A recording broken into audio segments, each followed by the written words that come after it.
আসসালামু আলাইকুম রহমতুল্লাহ। সম্মানিত দর্শক, আজকে আমাদের কয়দিন যাবত ফিশারিতে মাছ মারা যাইতেছে। কি কারণে আমি জানি না। আমি অনেকবার তাদেরকে অ্যান্টিবায়োটিক দিছি, ওষুধ দিছি, কোনো কাম হচ্ছে না। এখন যে আপনারা যে আমার হাতে যে ওষুধটা দেখছেন, এই ওষুধের নাম হচ্ছে AIB ব্যাট। এটা আপনার 10 কেজি খাবারের সাথে 50 গ্রাম ওষুধ নিতে হয়। এখন আমার ওষুধ নেওয়া শেষ। তারপর আমি ভালোভাবে পানির সাথে মিক্স করে নিতেছি, কারণ এটা পানিতে দিলে জরা জরা থাকে, তারপর ভালোভাবে মিক্স করে নিতে হয়। তারপর আমি আরেকটা ওষুধ নিছি। এই ওষুধের নাম হচ্ছে লিভার পিস। এই ওষুধের 10 কেজি খাবারের সাথে 200 মিলি ওষুধ নিতে হয়। এই ওষুধটা নেওয়ার পর তারপর আমি আবার ভালোভাবে মিশিয়ে নিতেছি, কারণ সবগুলো ওষুধ একসাথে মিক্স করলে ভালোভাবে মিক্স করতে হয়, না হয় জরা জরা থাকলে ওষুধ কোনো কাজ করবে না। ওষুধটা মূলত লিভারের জন্য কাজ করে। লিভার পিস ওষুধের নামই হচ্ছে লিভার পিস। এটা লিভার সুস্থ রাখে বা হজম শক্তি প্রক্রিয়া উন্নত করে। এখন যে আপনারা যে ওষুধে দেখতে পাচ্ছেন, এই ওষুধের নাম হচ্ছে রেনাবাইট। এটা আপনার মাছ যখন আদার না খায় তখন এটা গ্রানে বা আদার সাথে মিক্স করলে মাছগুলো আসে। অতএব এটা গ্রানে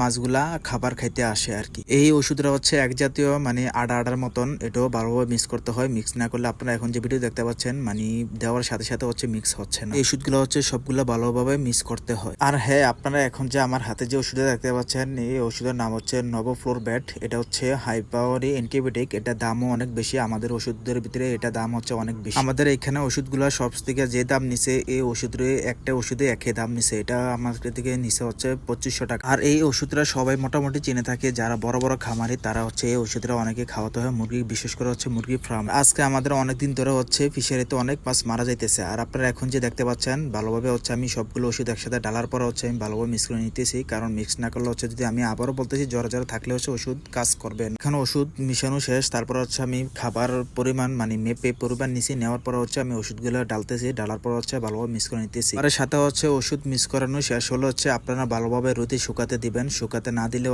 যদি না শুকায় তাহলে পানিতে দিলে ওষুধটা বাইর হয়ে যায়। আর হ্যাঁ, আমাদের শুধু পাঙ্গাস মাছে মারা যাচ্ছে, আর কোনো অন্য মাছ মরতেছে না। অতএব মাছগুলো দাগ লেগে যায়, বা অনেকবারও অ্যান্টিবায়োটিক দিছি, কোনো কাম হচ্ছে না। আমি আসলে ভিডিও করতে পারি না, কারণ শীতকালে অনেকে মাছ চাষ করতে চায় না, কারণ শীতে মাছে অনেক রোগ ব্যারাম হয় এবং খামারও অনেক রোগ। তারপর আমি ওষুধ ভালোভাবে মিক্স করার পর শুকাই টুকে তার এখন আমি মাছের গায়ে দিতেছি। দেখুন মাশাআল্লাহ, আমাদের ফিশারিতে মাছ কিভাবে খাবার খাইতেছে। আর অবশ্যই সবাই মাশাআল্লাহ বলবেন। ফিশারিতে শুধু আমরা পাঙ্গাস মাছের চাষ দিছিলাম, অতএব আমরা পাঙ্গাস মাছের রেনু ফেলাইছিলাম। এখন রেনু বিক্রি করার পর এখন আমরা এগুলা 2-3 কেজি করার জন্য আমরা নিজের পালার জন্য রাখছি মাছগুলা। এবার একটু চিন্তা করেন, আমরা এভাবে অ্যান্টিবায়োটিক খাওয়ানোর পরও মাছগুলা মারা যায়। আসলে আমি জানি না কি আমাদের দোষ না ওষুধের দোষ, নাকি মাছের কোনো হচ্ছে না। আসলে আমি মূলত কিছু বুঝতে পারতেছি না। ডাক্তার অনেকবার আইছে, ডাক্তার আইসা ওষুধ দেয়, আমরা সবগুলোই অ্যান্টিবায়োটিক কোর্স করানোর চেষ্টা করি। আসলে বুঝতে পারি না কি কারণ আমাদের এই হয়, জানি না আল্লাহ পাক আমাদেরকে কি জন্য ধৈর্য পরীক্ষা করতেছেন নাকি। আমাদের এই পর্যন্ত ভিডিও সব ভালো থাকবেন। আল্লাহ হাফেজ। আর অবশ্যই সবাই আপনারা আমার জন্য দোয়া করবেন এবং আমার ইউটিউব চ্যানেলটা সাবস্ক্রাইব করবেন। যারা টিকটকে থাকেন